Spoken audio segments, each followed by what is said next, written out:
On November 2nd, 2008, our daughter Brittany, my husband, and our son were involved in a car accident. It was a one-car accident.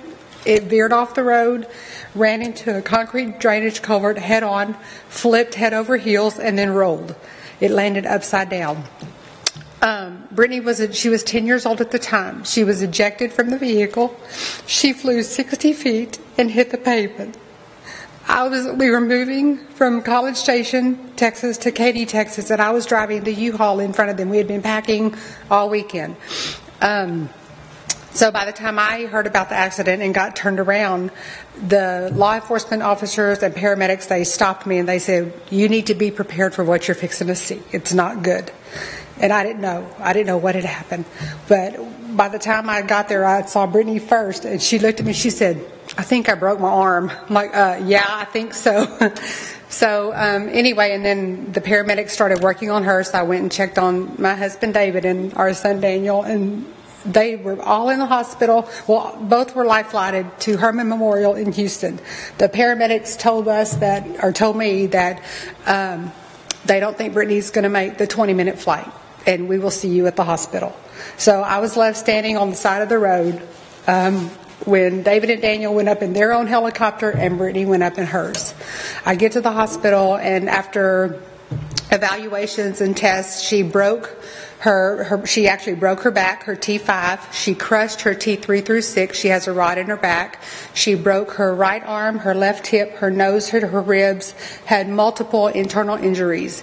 The doctor said that she probably would not make it through the night. She did. After 3 days, they said she would live, but she would probably never, ever walk again. So after 30 days, 3 weeks in PICU, and then a week in ICU, and then December 1st, she was flown, and she wanted her dad to fly with her. Shriner's medic plane came and got her in Houston and flew her to Chicago. And we went into like a world unknown. We didn't know what to expect or what to do.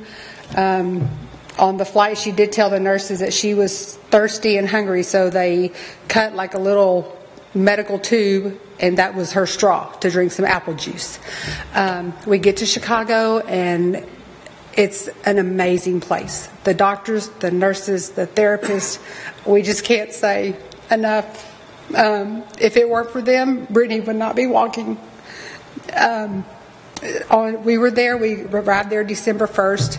They did tests, x-rays, evaluations on a daily basis. They had to come to her room because she was in isolation for a week. They did rehab at bedside, and they asked her to sit up, and they said, "Give me just 10 seconds. She had to learn how to sit up, because if you sat her up, she would just fall over. She had no back strength, no anything. She was completely paralyzed, chest down. After they said, "Just give me 10 seconds," she actually sat up for 1 minute and 30 seconds. And you could hear us in the room just hooping and hollering, because that was the most amazing thing since the accident. And December 17th, I called the nurse. I said, "I need Dr. Vogel in our room." She moved her big toe. We went home. December 18th, we were home for Christmas. We went back January the 8th, and we were there in Shriners in Chicago for 8 weeks.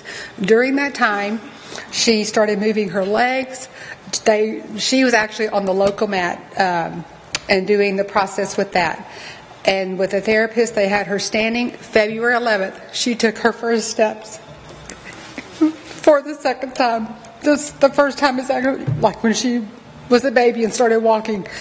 On February 11th, she took her first steps again. My phone was a hot item at that time. I was at the hospital and on the phone to every family member I could think of to call to say, "Brittany's walking, Brittany's walking." We've been to Shriners in Chicago for months and months now. We have to go every 6 months, and she'll continue to go till she's either 18 or 21, depending on how her progress is going. But after a few months of going back and forth so much, and the therapist working with her through their specialized equipment that is especially for spinal cord treatment for the patients, we were in her room, and Dr. Vogel came in her room, and he said, "Okay, let me see you walk." And she started walking, and he looked at me and he said, "I was wrong about her." And I was like, "Oh, wow, I've heard you're never wrong." So anyway, Shriners is an amazing organization. It has helped thousands and thousands of kids. It's not only for the kids, it's also for parents that have had something happen in their lives that need help to understand what's going on and what the future holds. It's like our extended family. If even now, even at home, because we don't go there as much, if I still have a question, I'll call, and ask it. And they're always, always, always willing to help. If I can't get through, I leave a message and they call me back. It's an amazing place, and we just can't say enough about it. If it weren't for the doctors, the therapists, the nurses at the Shriners Hospital in Chicago, where we go, both of us truly think Brittany would not be here. She was a competitive dancer. She started dancing when she was 3. She had to quit dancing because of the accident for a while. She is now back on stage dancing. She is winning again. She was a cheerleader for their school this year. Nothing is going to stop her for what she wants to do. She is a strong-willed, determined girl. And she actually doesn't need her crutches to walk, but she thinks they're her toys. So, and she gets them. Her older brother kind of gets the brunt of it. He's at home, but in high school, so he didn't want to miss school to come. But it's just, we can't say enough about the organization and the team of doctors and nurses. It's quite an amazing place, and what they can do for these kids and the parents is really something. So, thank you very much.